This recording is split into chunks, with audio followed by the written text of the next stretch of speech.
2017 আমাকে সৌদি পররাষ্ট্র মন্ত্রণালয় ডেকে বলল যে আমরা ভিশন 2030-তে আমরা 70% আপনার বাংলাদেশিকে ফেরত দিব, শুধু নট বাংলাদেশি, ফরেন এক্সপ্যাট আর 70% লাগবে না। এটা হচ্ছে ওদের ন্যাশনালাইজেশন পলিসি। আমাদের কিন্তু 2017 থেকেই বলে দিয়েছে। দেখেন, ওরা কিন্তু আমাদের ওয়ার্নিং দিয়েছে। আজকে 2025, আর 5 বছর পর 22 লক্ষ লোক সৌদি আরব থেকে ফেরত আসবে।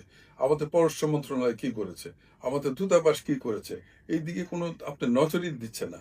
কিন্তু এটা তো একটা সিরিয়াস একটা ইস্যু হবে যে যদি 22 লক্ষ লোক সৌদি আরব থেকে ফেরত আসে, আমাদের একদিকে যেমন রেমিটেন্স কমে যাবে, আরেকদিকে আনএমপ্লয়মেন্ট বেড়ে যাবে। কিন্তু আপনি সৌদি সরকারকে আপনি দোষ দিতে পারবেন না। তারা আপনার 2017 মানে 13 বছর আগে আমাদের ওয়ার্নিং দিয়েছে যে this is what step we are going to take. তো সেইভাবে আমাদের তো স্টেপ নেওয়া উচিত ছিল বা নেওয়া উচিত। ইদানিং দেখছি যে গত 2-3 বছর ধরে যে এখানে যারা যাচ্ছে তারা যে চাকরির আশা করে যাচ্ছে সেই চাকরিটা পাচ্ছে না। এটা কিন্তু আবার সেই দূতাবাসের দায়িত্ব যে এই যে ভিসাগুলি, ওয়ার্ক ভিসাগুলি ইস্যু করে, সেই ভিসাগুলির এগেনস্টে চাকরি আছে কিনা।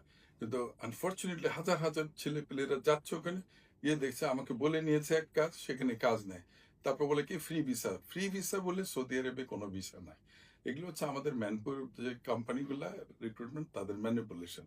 তো এটাও দূতাবাসের দায়িত্ব এগুলো খুব সিরিয়াসলি চেক করা, যাতে যে চাকরিটার এগেনস্টে লোকটাকে ভিসা দেওয়া হয় সেই চাকরিটা যাতে থাকে।